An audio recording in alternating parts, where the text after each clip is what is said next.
penguasa datang tegak. Dia kita buat pengesahan ketua jabatan dan sebagainya. Ada yang kata sedemikian rupa tapi kita tak terima sebab dalam keadaan yang tidak munasabah.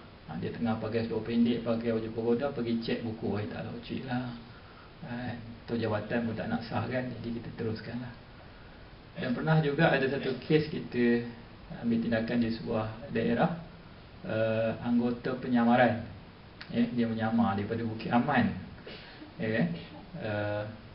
ialah menyamar kan, rambut panjang, janggut pun berdandan, nampak macam kutu raya. Dia tikam nombor ekor.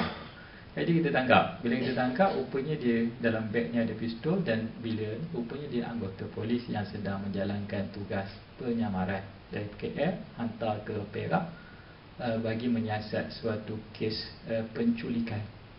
Jadi bila dia beri keterangan memuaskan, ada bukti-bukti sokongan pengesahan ketua jawatan, pun kita tidak akan ambil tindakan lah. Sebab dia hanya menjalankan tugas bagi tujuan-tujuan yang tertentu. Okey, ini judi judi yang kita sedia maklum. Judi ini sinonim dengan penipuan. Judi sinonim dengan perjudian. Sebab tu dalam filem Melayu lama pun, Allahyarham Tan Sri P. Ramlee, dia gambarkan dalam filem apa, Alibaba ke, Ibrahim Pendek tu, dia pinjam dadu, dia baling, so tikam. Tikam menang kat dia, tikam menang kat dia. Maknanya memang tipu lah. Judi ni sinonim dengan penipuan.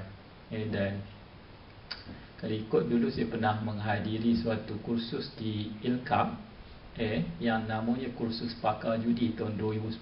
Dulu saya masuk kursus pakar judi, dan diajar oleh waktu tu seorang pakar judi pada Bukit Aman, DSP Yap. Saya fahamkan dia dah naik pangkat pergi ke Sabah atau Sarawak. Bila kita bincang dengan dia, dia kata dia walaupun dia mengajar orang main judi, dia dianggap pakar judi, tapi kalau main judi dia pun kalah. Dia pakar judi, tapi kalau dia main judi dia pun kalah, dia kata. Sebab judi ni memang tak boleh larilah daripada penipuan. Jadi kalau pakar judi pun kalah, kita lagi lah, dielakkanlah. Dan kita tahu juga dalam Al-Quran Allah menyatakan, innamal khamru wal maisiru wal ansabu wal azlamu rijsun min amali syaitan fajtanibuh. Apa Allah kata?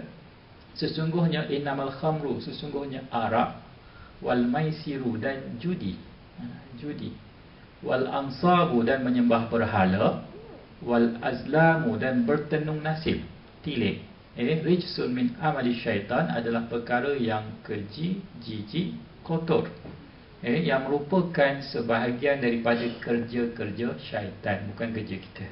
Fajtanibu, maka hendaklah kamu jauhi, hendaklah kamu tinggalkan. Okey, jadi judi.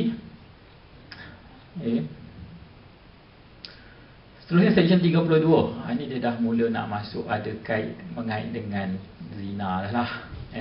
Section 32 ini ialah kesalahan bawa lari anak dara orang.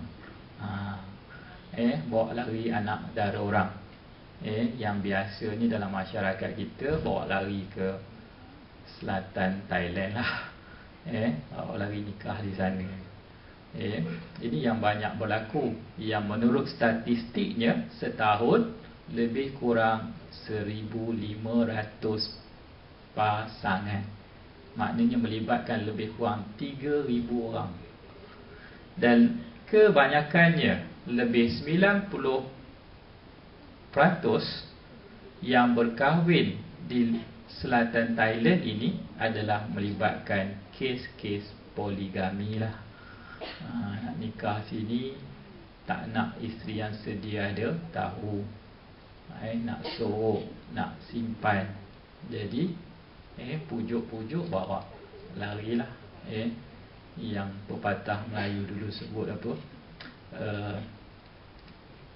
tanam pinang rapat-rapat supaya senang puyuh berlari.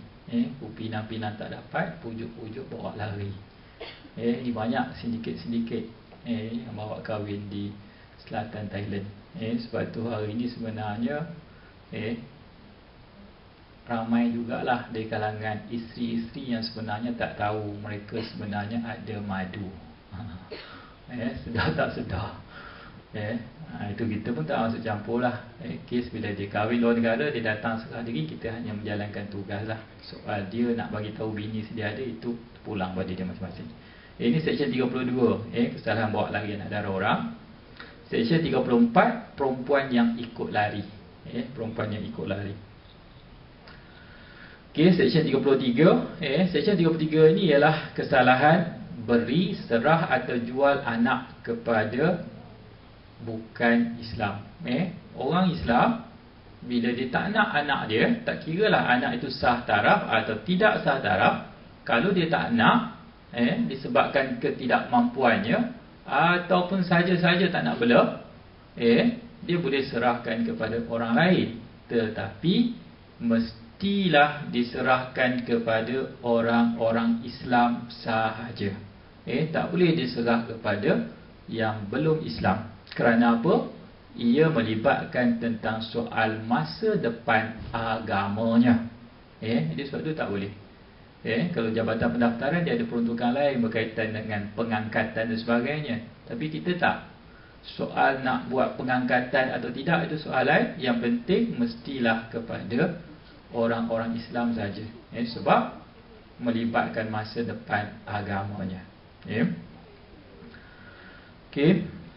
Seterusnya seksyen 45. Seksyen 45 ni saya kira dalam sivil pun ada. Ini disebut sumbang mahram, iaitu perlakuan zina yang melibatkan lelaki dan wanita yang diharamkan berkahwin. Dalam agama Islam, kita ada apa yang disebut sebagai muharramah, iaitu wanita-wanita yang diharamkan kita mengahwininya. Ada yang diharamkan dengan sebab nasab, keturunan.